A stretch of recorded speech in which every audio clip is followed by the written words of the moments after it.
That radio isn't broken? The little girl said, clutching it tighter as if she were protecting the last honest witness left in the world.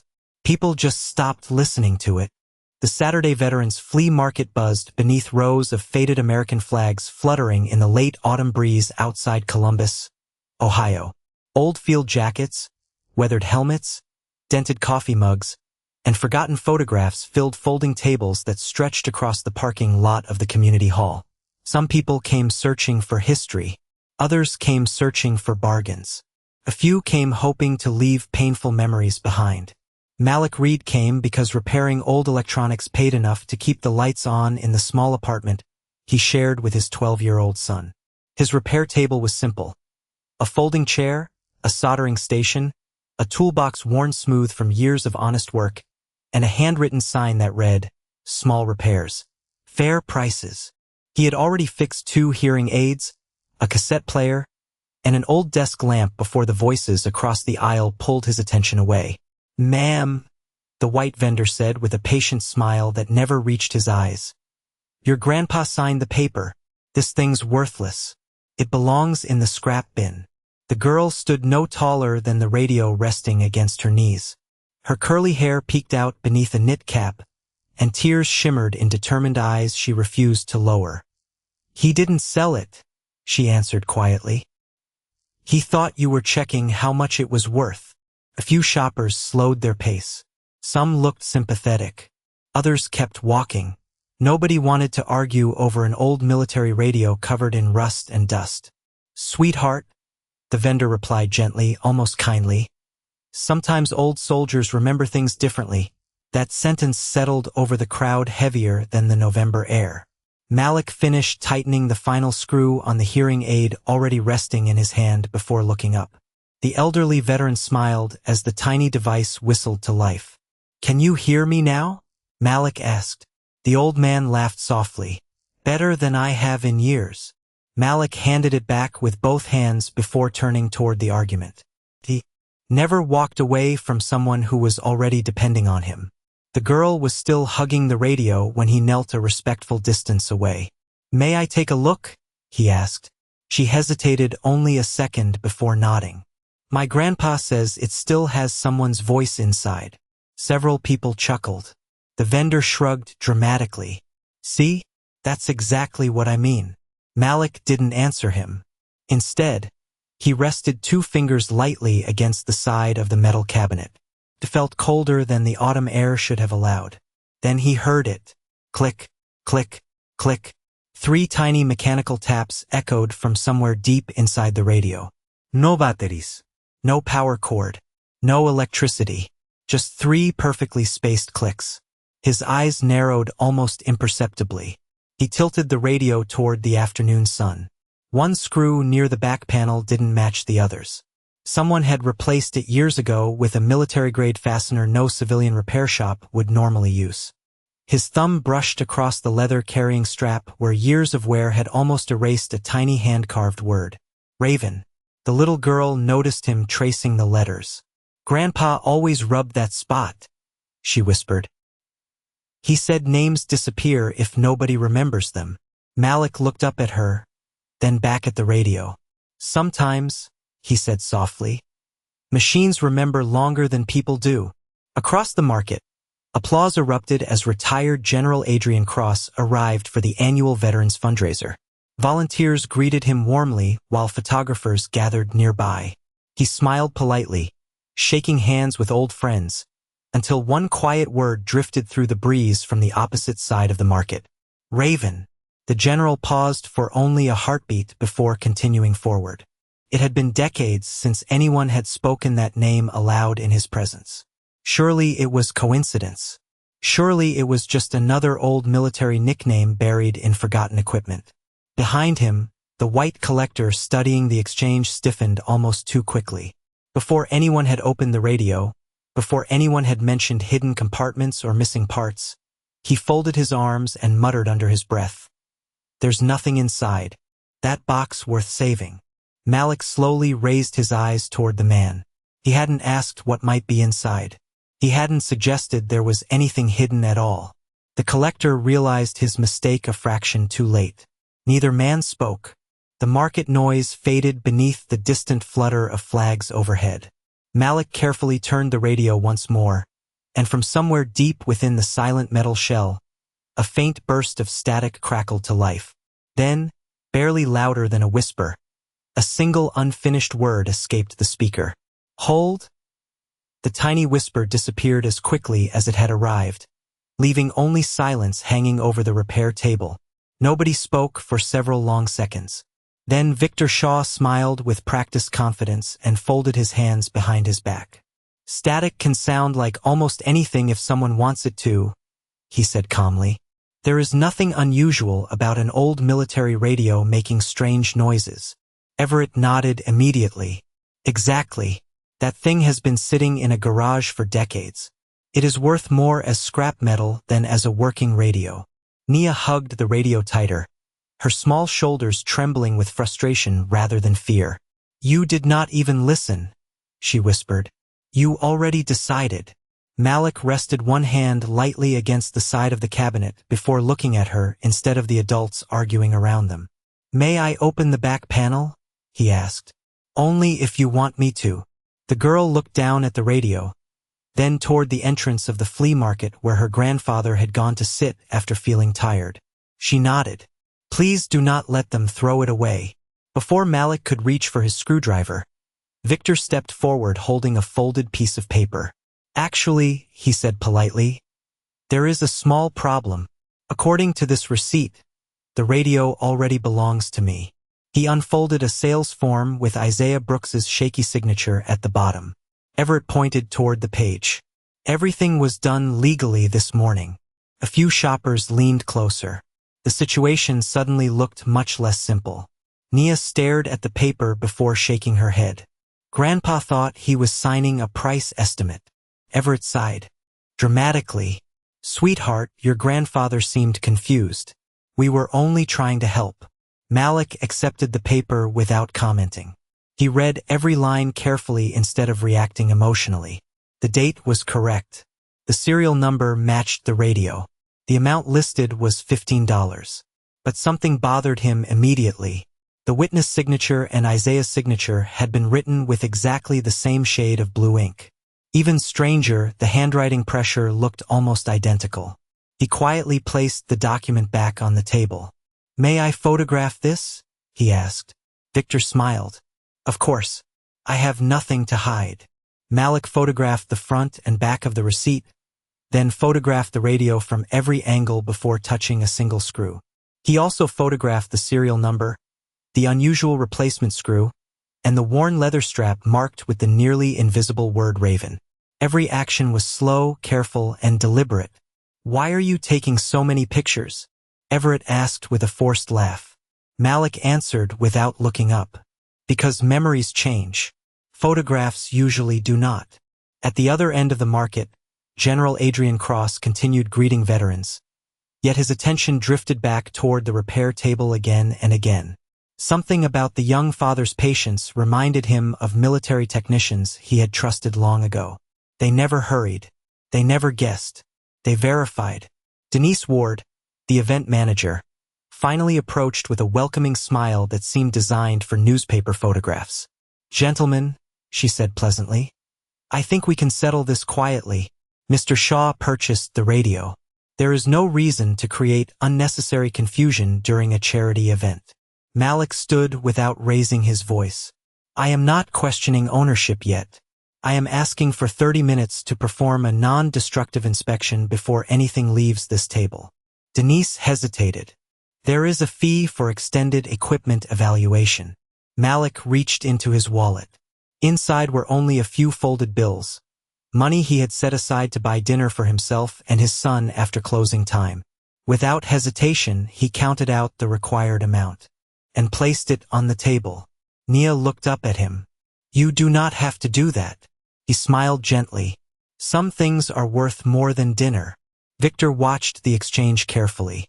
30 minutes will not save an empty box," he said.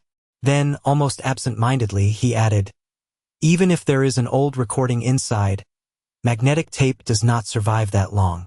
Malik slowly lifted his eyes from the screwdriver in his hand. Nobody had mentioned a recording. Nobody had mentioned magnetic tape. Nobody had even opened the radio. For the first time since they met, Victor's confident expression flickered. Malik quietly picked up his phone and placed it beside the radio with the camera recording every movement. Then he handed another phone to Nia. "Can you hold this steady for me?" he asked. She nodded with both hands wrapped around it. Malik looked back at Victor and spoke in the same calm voice he had used all afternoon. A man who guesses what nobody has seen is usually not guessing at all. The collector said nothing. Malik carefully removed the first screw from the back panel. As the metal cover lifted less than an inch, every person standing nearby heard the faint sound of something shifting deep inside, followed by the unmistakable click of a hidden latch releasing itself. The hidden latch clicked one final time, and every conversation within a few yards seemed to fade beneath the quiet sound. Nobody reached toward the radio except Malik. He waited another second, letting everyone see that his hands remained still. Then he looked at Nia. "Would you like me to keep going?" She swallowed hard and nodded.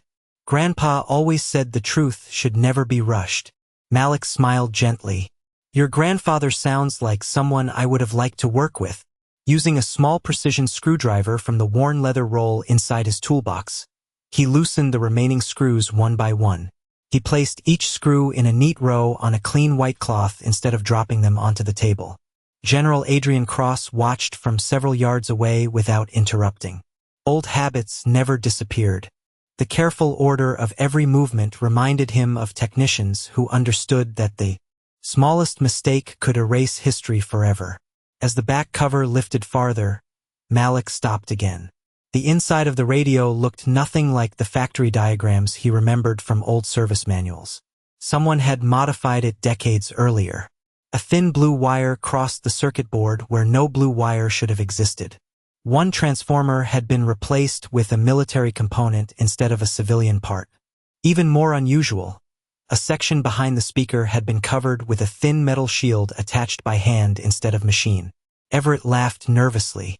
People repaired equipment all the time. That does not mean anything. Malik did not argue. He simply pointed toward the solder joints beneath the shield. "These repairs were not done in a workshop," he said quietly. "They were done quickly by someone working with limited tools. See the uneven flow of solder? Whoever did this cared more about keeping the radio alive than making it look pretty." Victor folded his arms. "Or someone modified it years later to fool collectors." Malik nodded respectfully. "That is possible. Which is exactly why we verify before we believe." Nia held the phone carefully, recording every second. Her hands shook a little, but she never lowered the camera. "Can I help?" she asked. Malik looked around his table before handing her a small flashlight. "Only shine the light where I point. Nothing else." She smiled with quiet pride. It was a job a child could truly do, and she focused with complete determination. The narrow beam revealed tiny scratches hidden beneath decades of dust. Malik leaned closer. There, almost invisible beneath oxidation, someone had scratched 2 small letters followed by a number into the aluminum frame. IB-27. Nia frowned. Grandpa signs birthday cards with I and B.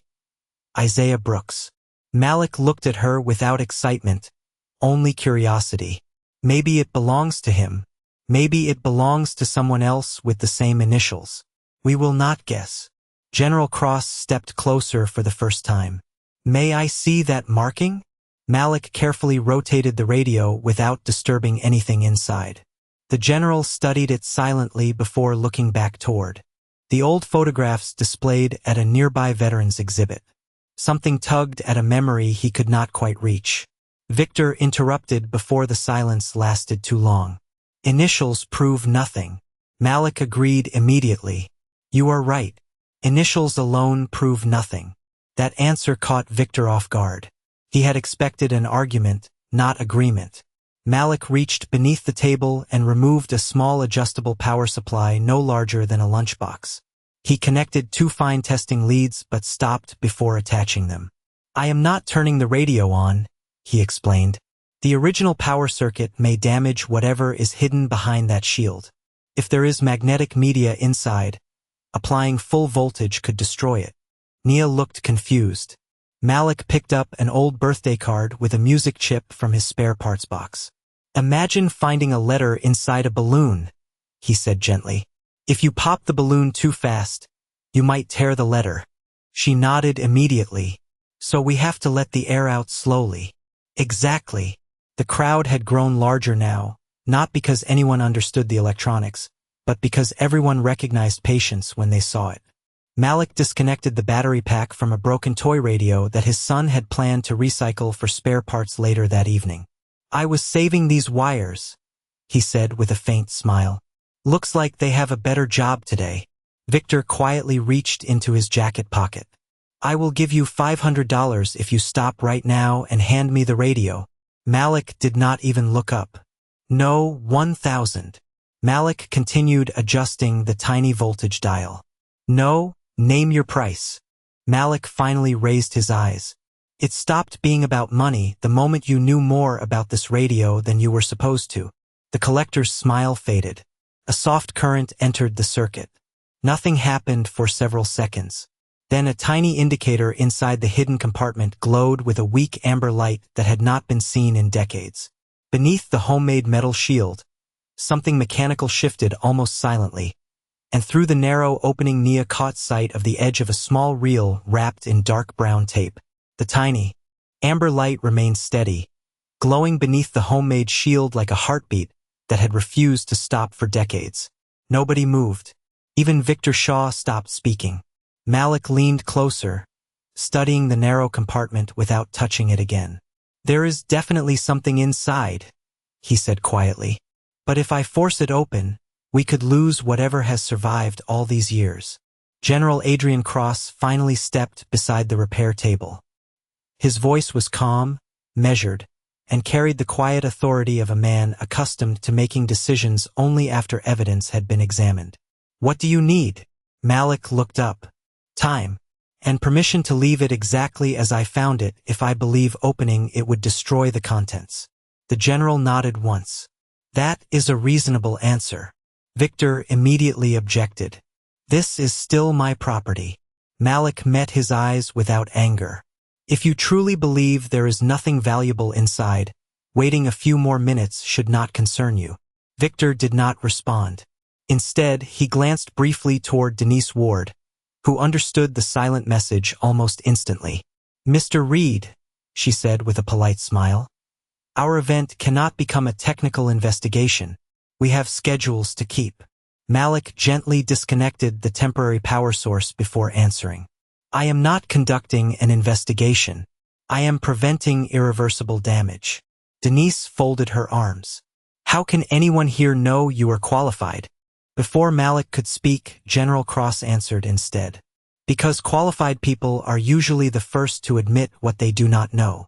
The words settled over the crowd. Cross looked back at Malik.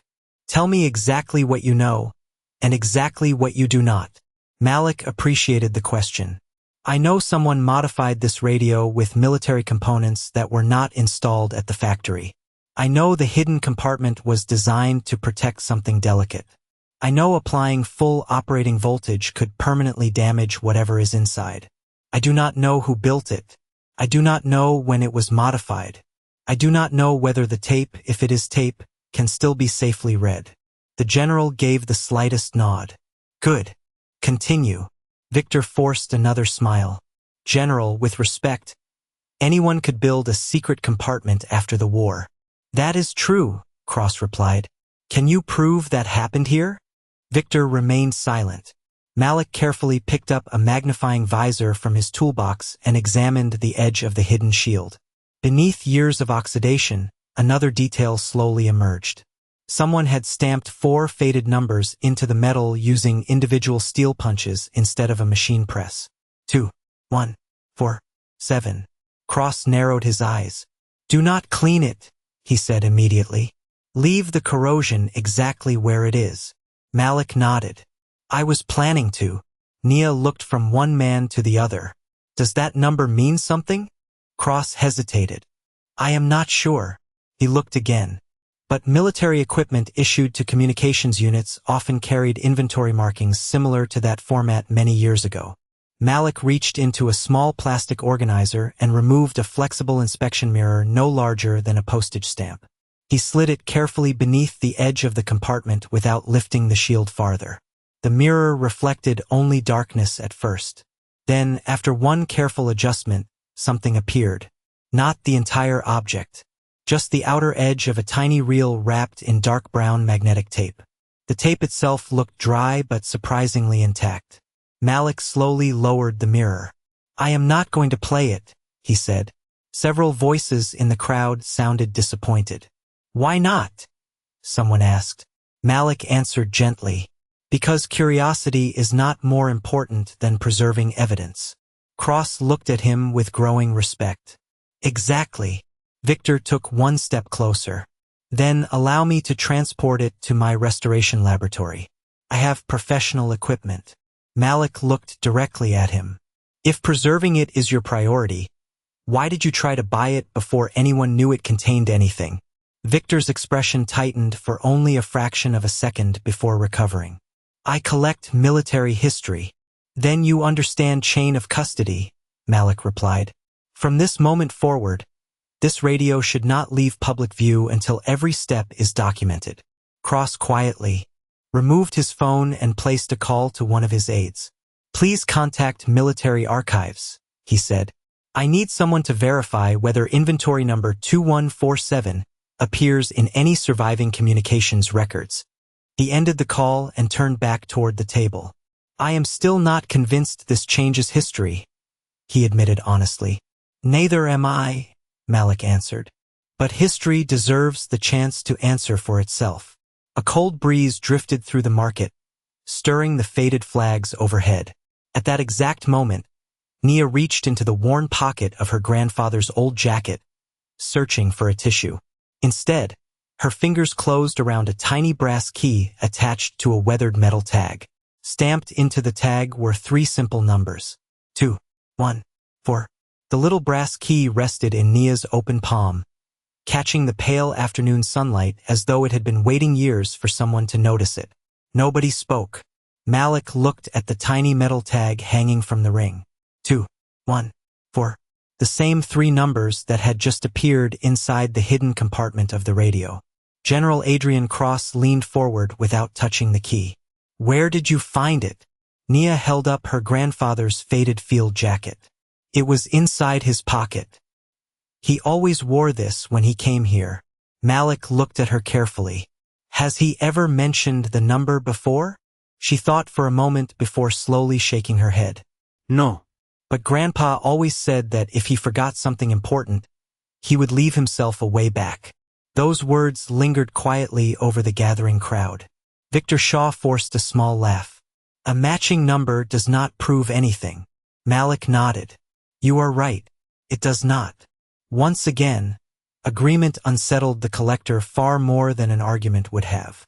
Malik gently placed the radio on a folded towel and covered the exposed compartment with a clean, lint-free cloth.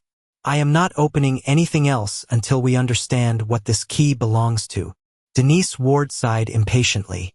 "This has gone on long enough." General Cross answered before Malik could speak. "No, it has not." Denise paused. "General, this is becoming disruptive." Cross looked across. The flea market where dozens of veterans had quietly stopped browsing. No one was shouting. No one was pushing. They were simply watching. "Sometimes truth is inconvenient," he said evenly. "That does not make it disruptive." At that moment, one of the older volunteers overheard the conversation and pointed toward the far end of the community hall. "Locker 214, he said. "There are old rental lockers inside the building." Most people forgot they were even there. Every eye turned toward the brick hallway leading into the Veterans Center. Malik carefully unplugged the temporary power supply and secured the radio inside a padded carrying case without sealing it shut. Then he turned toward Nia. "Would you like to carry the key?" She closed her fingers around it immediately. "Yes." "Then you should be the first person to unlock whatever your grandfather left." Victor stepped forward. "If there is anything inside that locker, it belongs with the radio." Malik looked at him quietly. How do you know the locker has anything inside? Victor opened his mouth but stopped himself before answering. It was only a heartbeat of hesitation, yet General Cross noticed it immediately. So did Malik. The hallway into the community center felt strangely quiet compared with the busy flea market outside. Dust floated through narrow beams of sunlight shining across old concrete floors. Along one wall stood a row of dented steel lockers that had not been replaced in decades. Faded brass numbers still clung to each door. 210, 211, 212. Nia walked slowly until she stopped in front of locker 214. Her breathing grew a little faster. I have never been in here before, she whispered. Malik smiled reassuringly. Take your time. She slid the tiny brass key into the lock. At first it refused to turn. She frowned. Malik knelt beside her but did not take the key away. Try lifting the handle just a little while you turn it. She followed his instructions exactly. The old lock clicked open with a dull metallic sound. Inside was not a treasure chest or a military medal. Instead, a small gray metal document box rested neatly on the bottom shelf, untouched beneath a thin layer of dust. A faded envelope was taped to the lid. Across the front, written in careful handwriting that had faded with age, were 7 simple words. If I forget, let the radio remember. No one reached for the box. Not Malik. Not General Cross. Not even Victor. For several silent seconds, the only sound came from the old ventilation fan turning somewhere deep inside the building. Finally Malik looked at Nia. This belongs to your family, he said softly. Only you can decide whether we open it. Nia looked from the weathered envelope to the faces surrounding her before taking one slow breath. Grandpa always told me that truth belongs in the light, she said softly. Open it. Malik nodded once but did not touch the box immediately. Instead, he lifted his phone and placed it beside the locker so every movement remained recorded. General Adrian Cross noticed the gesture and quietly did the same. Everything stays documented, he said. From this moment forward, nothing leaves this room without a record. Victor Shaw shifted uneasily near the doorway. This is becoming unnecessary. Cross glanced toward him. If there is nothing inside, you have nothing to worry about. Malik carefully peeled the aging tape from the envelope without tearing the brittle paper. Inside rested a single folded note written in neat block letters. He unfolded it slowly and handed it to Nia. Would you like to read your grandfather's words? She nodded and read aloud with a steady voice. If this box is open, then someone finally listened to the radio. Do not believe my memory. Believe the evidence. Everything you need is here. Silence settled over the hallway. Beneath the letter lay 3 neatly arranged items. The first was a small bundle of military maintenance receipts held together with a faded rubber band. The second was an old black and white photograph showing a communications tent, several young soldiers, and a younger Isaiah Brooks standing beside a large field radio. The third was a sealed evidence pouch labeled with faded military handwriting. Malik examined the outside without opening it.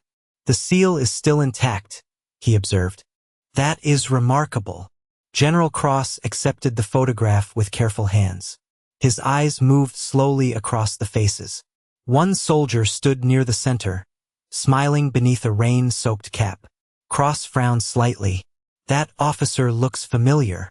He looked closer. Then his breathing slowed. That cannot be. Nia watched him carefully. Do you know him? Cross did not answer immediately. Instead, he removed his reading glasses and looked again. I know this place, he whispered. I trained there before my first overseas assignment.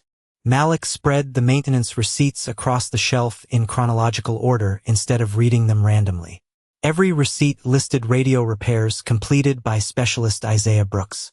Every serial number matched equipment assigned to the same communications unit. One receipt immediately caught his attention. The serial number matched the radio resting safely inside his padded case. Written beside it was a handwritten service note. Emergency field modification completed. Preserve internal recording. Do not erase. Malik showed the receipt to General Cross without speaking. Cross read every word twice.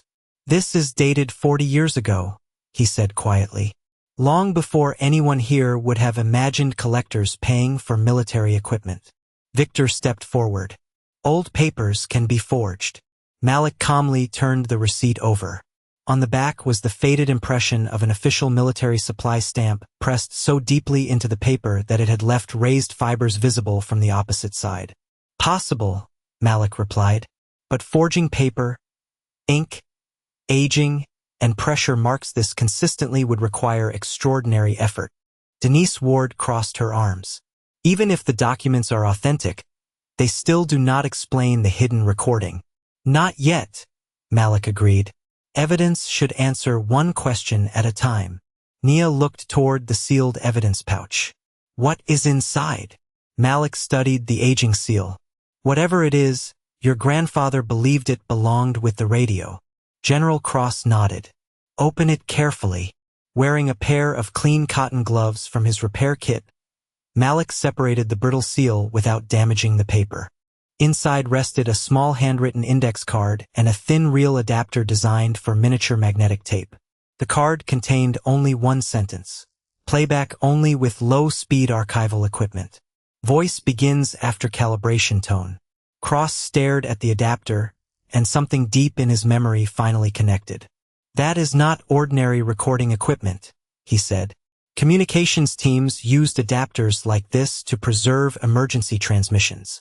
Malik looked toward the padded case holding the radio. "Which means whoever hid that recording expected someone to recover it properly." At that exact moment, General Cross's phone vibrated. He answered quietly, listened for several seconds, and his expression changed completely.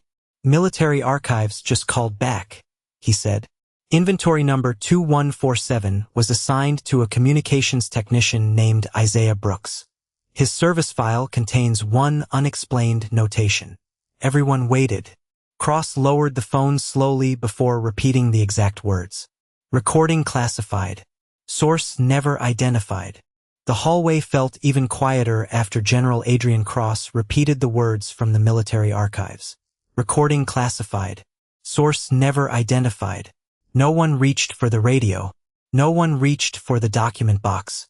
It was as though everyone understood that the next decision could change not only one family's history but the official memory of an entire military unit. Malik slowly closed the evidence pouch and placed it back inside the metal box exactly as he had found it. "Nothing gets separated," he said softly. "Every piece stays with the others." Cross nodded with visible approval. "That is how evidence keeps its integrity." Victor Shaw forced another confident smile. "A forgotten military file does not prove anyone saved anybody." Malik agreed without hesitation. "No, it does not. It only tells us there is another question waiting to be answered." That calm response unsettled Victor again. Denise Ward looked toward the entrance where more veterans had quietly gathered after hearing that military archives were now involved. "We cannot keep people waiting forever," she insisted. General Cross answered gently. "History has already waited 40 years. It can wait another few minutes." At that moment, Isaiah Brooks appeared at the far end of the hallway, walking carefully with the assistance of another veteran who had helped him back from the medical station. His shoulders were slightly bent with age, but his eyes immediately found the old radio resting safely inside Malik's padded case. Nia hurried to him and wrapped her arms around his waist. "Grandpa," she whispered. They listened. Isaiah rested one trembling hand on her shoulder before looking toward Malik. "Did you open it?" Malik shook his head. "Only enough to protect what was inside." The elderly veteran smiled faintly. "Good. That means you respected it more than I ever expected a stranger could." General Cross stepped forward. "Mr. Brooks, Military Archives confirmed your communications equipment was connected to a classified recording. We are trying to understand why." Isaiah looked at the general for several long seconds without answering. Finally, he asked a question instead. "Do you still believe records more than people?" Cross looked surprised. "Most of the time, yes." Isaiah nodded slowly. "That has not changed." Malik sensed the weight behind those words but remained silent. Isaiah walked toward the open document box and picked up the black and white photograph. His weathered fingers rested lightly on the young officer standing near the center. "He never knew," Isaiah murmured. Cross looked closer at the photograph again. "Who?" Isaiah lifted his eyes. "The lieutenant standing beside the antenna." Cross stared at the image. His breathing slowed. That was Lieutenant Adrian Cross. No one spoke. The hallway seemed to shrink around that single realization. Victor quietly took one cautious step backward. Isaiah smiled sadly rather than triumphantly. "You were too busy keeping everyone alive to notice the radio operator."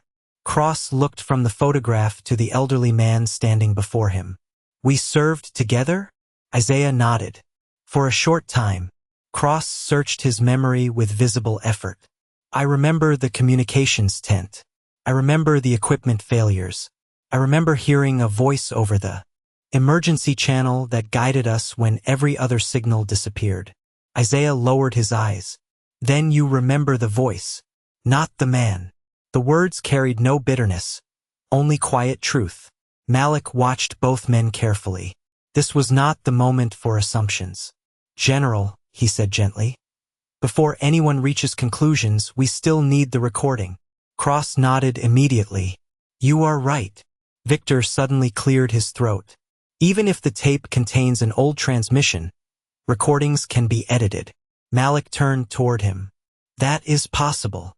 Victor seemed encouraged until Malik continued. "Which is why professional audio analysis compares tape age, magnetic wear, background frequency, and mechanical calibration. Authentic recordings leave physical evidence that cannot easily be manufactured." Victor's confidence faded again. Isaiah slowly reached into the inside pocket of his field jacket and removed one final folded paper that had remained hidden until now. "I almost threw this away many times," he admitted. "Then I remembered what my wife used to tell me. Truth is patient." He handed the paper to Malik. It was an aging maintenance log signed by 3 different communications specialists. At the bottom, beside Isaiah Brooks's name, someone had written a brief handwritten instruction that had never appeared in any military archive. "Preserve original tape. Deliver only if Lieutenant Cross returns alive." General Adrian Cross looked at the signature beneath those words, and for the first time that afternoon, he realized the mysterious voice that had guided his unit home had never been anonymous at all. General Adrian Cross lowered the maintenance log with extraordinary care, as though the aging paper had suddenly become more valuable than any medal he had ever received. The hallway remained completely still. No one celebrated. No one argued. The quiet itself seemed to acknowledge that the truth had finally stepped into the room. Isaiah Brooks rested one hand against the old locker door before speaking again. "I never expected anyone to come looking," he said softly. "After enough years pass, forgotten stories begin to feel comfortable staying forgotten." Malik looked toward the padded case containing the radio. "Your granddaughter did not let that happen." Isaiah smiled at Nia with unmistakable pride. "No. She never stops asking questions." Nia glanced between her grandfather and the general. "If everyone knows there is a recording now, why do we not listen to it?" Malik answered before anyone else could. "Because the recording deserves its best chance to survive." He carefully removed the miniature reel adapter from the evidence pouch and compared it with the hidden mechanism inside the radio without attaching either one. "The tape has already waited decades. Another hour will not hurt it. Rushing might." General Cross nodded in agreement. "Military archives can send proper preservation equipment." Denise Ward folded her arms with growing impatience. "That could take all afternoon." "Then it takes all afternoon," Cross replied calmly. Victor Shaw looked around the hallway and realized the attention of every veteran had shifted away from him. He tried one final approach. "Mr. Brooks," he said with practiced politeness, "if this recording truly belongs to history, I would be willing to purchase it and donate it to a private museum where it would be protected." Isaiah chuckled quietly, not with mockery but with gentle disbelief. "Son, if money could have convinced me, I would have sold that radio 40 years ago." Victor's smile disappeared. Before he could answer, one of the veterans standing near the entrance stepped forward, holding an old visitor log from the community center office. "General," he said, "I thought you should see this." Cross accepted the worn binder and slowly turned several brittle pages. Every year Isaiah Brooks had rented locker 214, he had signed the same line. Storage renewed. Radio remains sealed, waiting for proper witness. The signatures stretched back decade after decade with remarkable consistency. Cross closed the book slowly. "He came back every year," he whispered. He never stopped believing someone would eventually ask. Malik looked at Isaiah. "Why did you never contact the military yourself?" The elderly veteran took a long breath before answering. "I tried. More than once. Each time I was told the records did not match my memory. After a while, I decided the evidence would speak better than I could." Those words settled deeply over everyone listening. Malik understood them better than most. As a repair technician, he had spent years allowing careful work to answer questions instead of raising his voice. General Cross turned toward him. "You protected this evidence before you knew what it contained." Malik shrugged gently. "Broken things deserve the same respect as working ones until we know the difference." The general smiled for the first time that afternoon. "That is probably why the right person found the radio." Suddenly Denise's handheld event radio crackled with an announcement from outside. "General Cross is requested on the main stage immediately for the recognition ceremony." Denise looked relieved. "We have to continue the program." Cross glanced toward the exit, then back toward Isaiah and the radio. "The ceremony can wait. There are hundreds of people outside," Denise insisted. "Exactly," Cross answered quietly. "They deserve to hear the truth when we actually know it, not before." At that moment another call reached Cross's phone. He listened carefully, thanked the caller, and ended the conversation. "The military archive team located one more document," he announced. "It confirms that an emergency transmission from this radio guided my unit during a rescue operation. However, the official report still lists the communicator as unidentified." Isaiah lowered his eyes. "Then the recording is the last missing piece." Malik gently secured every document back inside the gray metal box before closing the lid. "Nothing leaves this hallway separately," he said. "The radio, the tape, the adapter, the receipts, the photograph, and the maintenance log all belong to the same story." As everyone prepared to walk back toward the main hall together, Victor quietly reached into his coat pocket, glanced toward the unattended public address control room beside the stage entrance, and slipped away without saying a single word. Malik noticed Victor Shaw disappear toward the public address control room just as the group stepped back into the main hall. He did not accuse him. He simply remembered the direction. Experience had taught him that quiet observation often revealed more than loud confrontation. General Adrian Cross walked beside Isaiah Brooks while Nia carefully carried the gray document box with both hands. Every item remained together exactly as Malik had arranged it. The radio rested securely inside its padded case. The evidence pouch remained sealed again, and the maintenance log lay beneath the photograph so nothing could be misplaced. "Chain of custody," Malik said softly to Nia. "Every piece protects every other piece." She nodded seriously. "Like a family," Malik smiled. "Exactly like a family." Outside, the recognition ceremony had already begun. Folding chairs filled the open plaza. American flags moved gently in the afternoon breeze, and dozens of veterans sat quietly waiting for General Cross to speak. Denise Ward approached the microphone. "Ladies and gentlemen, thank you for your patience. General Adrian Cross will join us shortly." Before Cross could step onto the stage, a young military archivist hurried across the plaza carrying 2 protective equipment cases. "General," she called, "we came as quickly as we could." She introduced herself as Lieutenant Emily Carter from the Military Preservation Office. After listening to a brief explanation, she looked directly at Malik. "You refused to play the tape?" "Yes," he answered. "I believed it deserved proper archival equipment." Lieutenant Carter smiled with genuine respect. "That decision may have saved the recording." She opened one equipment case to reveal a portable archival tape transport designed specifically for fragile magnetic reels. This system runs at extremely low speed and creates a digital preservation copy before anyone attempts repeated playback. Malik examined the machine carefully. The reel adapter matches, he observed. Good, Carter replied. Then whoever prepared that evidence expected future archivists to use equipment very much like this. Victor reappeared near the edge of the crowd wearing the same confident expression he had shown all afternoon. Wonderful timing, he said, loudly. Now everyone can finally hear the recording. Malik looked toward the public address speakers mounted around the ceremony stage. Something felt wrong. He quietly walked toward the sound console beside the platform while everyone else focused on the preservation equipment. Within seconds he noticed that one audio cable had been disconnected from the official microphone input and rerouted toward an unused auxiliary connection.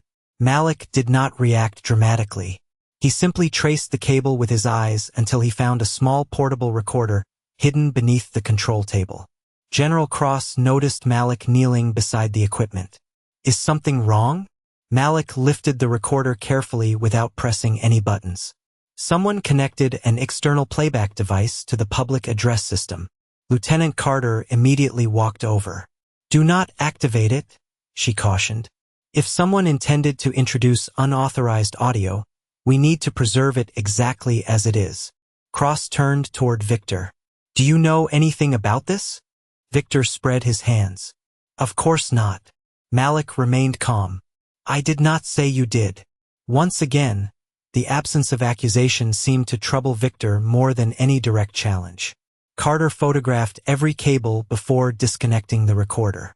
When she opened the battery compartment, she found a handwritten label attached inside. Test recording. The device contained no tape.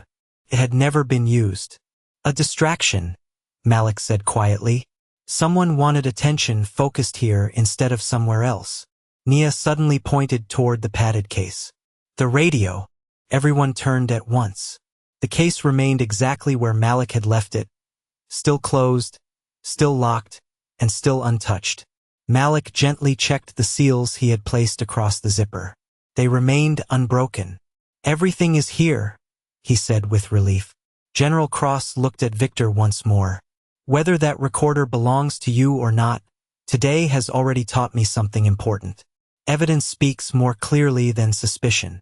Lieutenant Carter carried the archival equipment to a long wooden table placed beneath the American flag.